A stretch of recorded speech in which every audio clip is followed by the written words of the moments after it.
Hi guys! Magandang araw sa inyong lahat. Yung mga nakaraang pagluluto ko ay puro karne. Ngayon, magluluto naman ako ng gulay. Kaya lang, may karne pa rin. Pero kunti lang. Ang lulutuin ko ngayon ay pinakbet with crispy pork belly. Tara, samahan nyo akong magluto.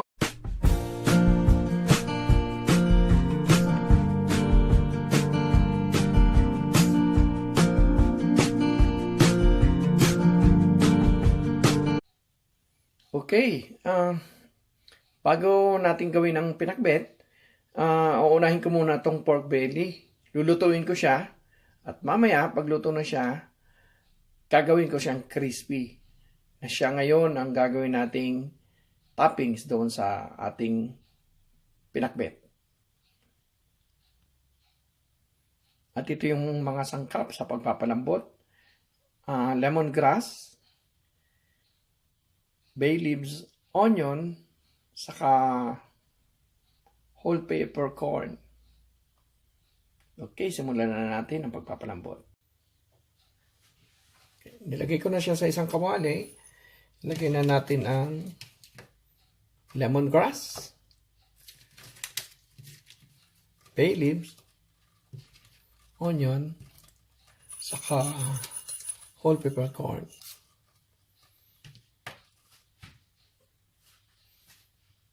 Kukulo natin siya. Ayan, kumukulo na siya. Sa ngayon, tatanggalin muna natin itong mga lumulutang-lutang na ito bago natin ituloy ang pagpapakulo. Ayan.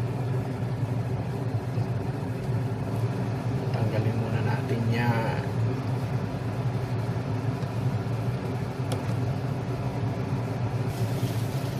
Okay, ngayon pwede na natin takpan.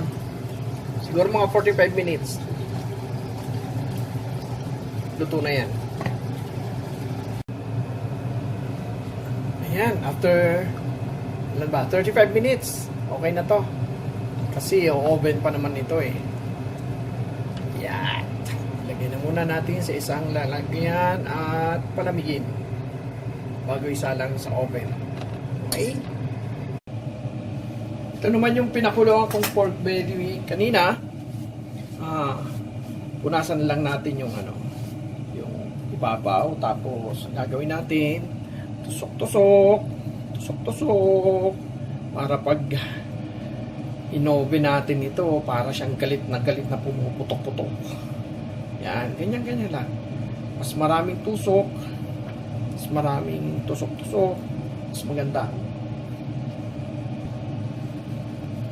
After ko siyang tusok-tusukin, yan, kung mapapansin nyo, naglabas ng liquid. Kailangan natin punasan yan. Ayan. Tatanggalin natin yan kasi hindi siya puputok-putok mamaya pag in-oven natin. Kailangan dry siya.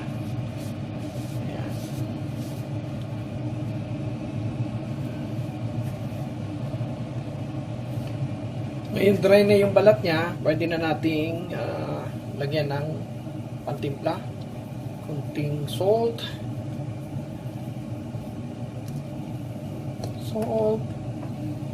paminta, kunti lang.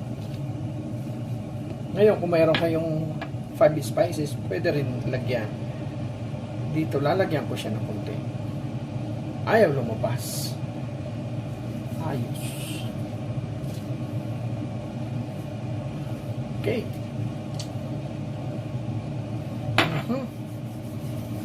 Ngayon, ilalagay ko na siya dito sa tray. Dito sa tray. Ayan. Tapos ipapasok natin sa oven. Ngayon, yung oven, na preheat ko na siya ng 220 degrees Celsius. Lagyan natin siya sa loob. Tapos, after 15 minutes, balikan natin yan. After 15 minutes, yan ang itsura niya. Ilalabas muna natin siya tapos papahihirin uli yung kanyang liquid. Punasan uli natin. Punas. Tapos ibabalik natin sa oven after a while. Pero, yung kanyang temperature ngayon is isasagad natin sa 250. Ayan. Saka natin ipapasok uli. Ayan, pinasok ko siya uli. At kung mapapansin nyo, inakyat ko siya sa mas mataas na tray. Mga 10 minutes. Tingnan natin kung ano mangyayari. Hoy, okay na siya. Pakinggan nga natin.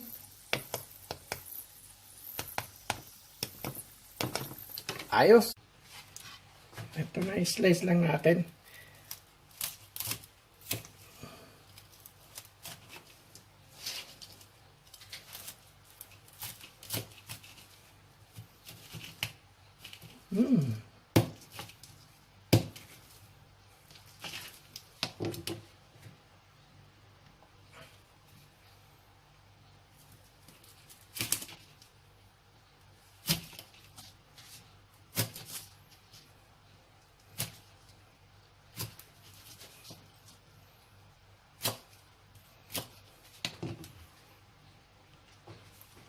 Ayan, okay na.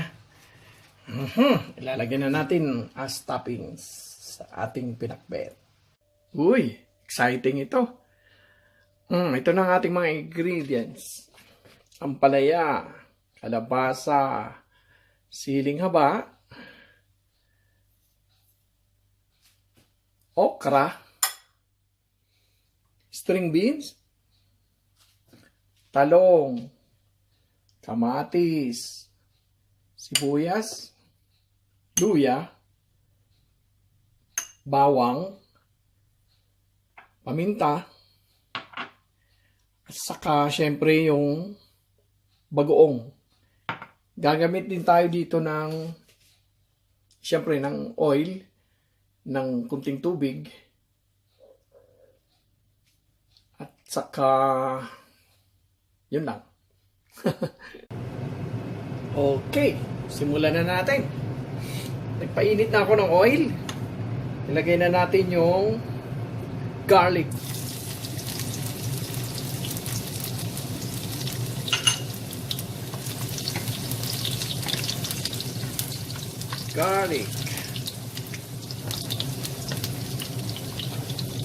Sunod natin ang onion.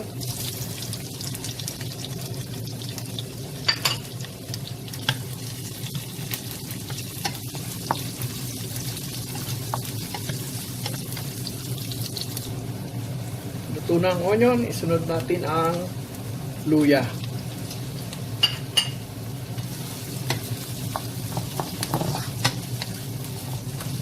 Halo-halo lang. Nangangamoy na yung luya. Ang bango. Sunod na natin yung tomato.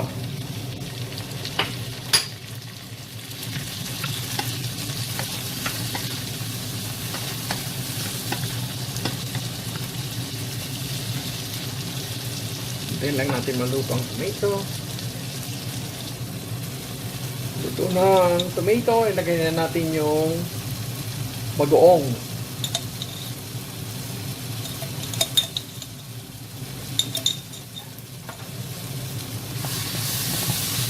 Haluin muli.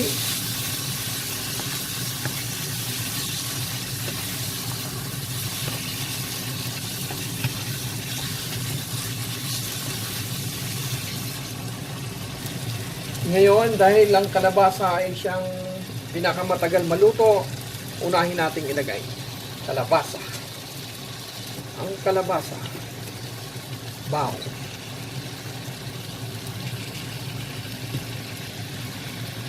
Kalabasa.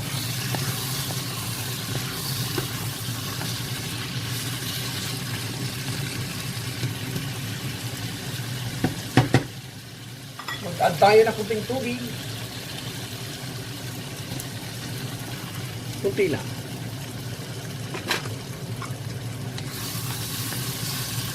Tapos, hintayin nating maluto partially yung yung kalabasa. Ngayon, half cook na yan. Lagyan na natin ang ampalaya.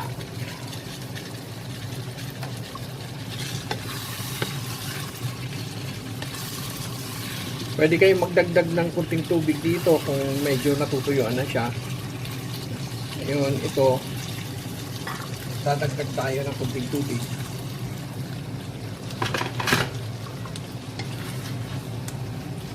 Hintayin lang natin maluto ito ng mga 3 minutes.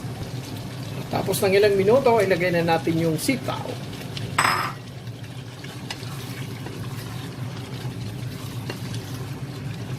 Yan, nagko-kontra-kontra na yung kulay niya. Ganda tingnan. Ting halo-halo uli. Medyo kulang siya ng tubig. Dagdag tayo uli. Kunti-kunti lang. Ngayon naman, ilagay na natin yung talong.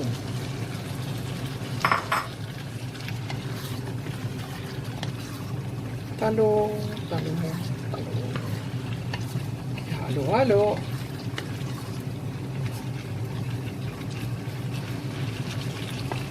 Ilang minuto uli, saka natin isunod yung okra.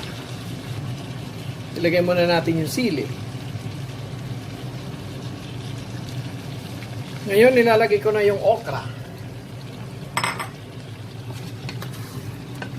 Lalaki lang siya.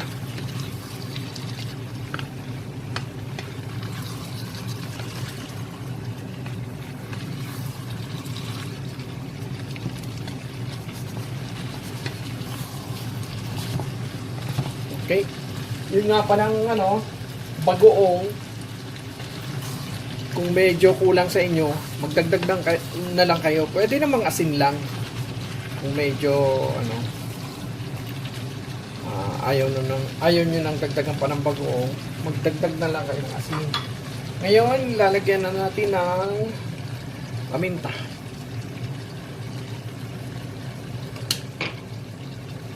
Tuloy nating haluin.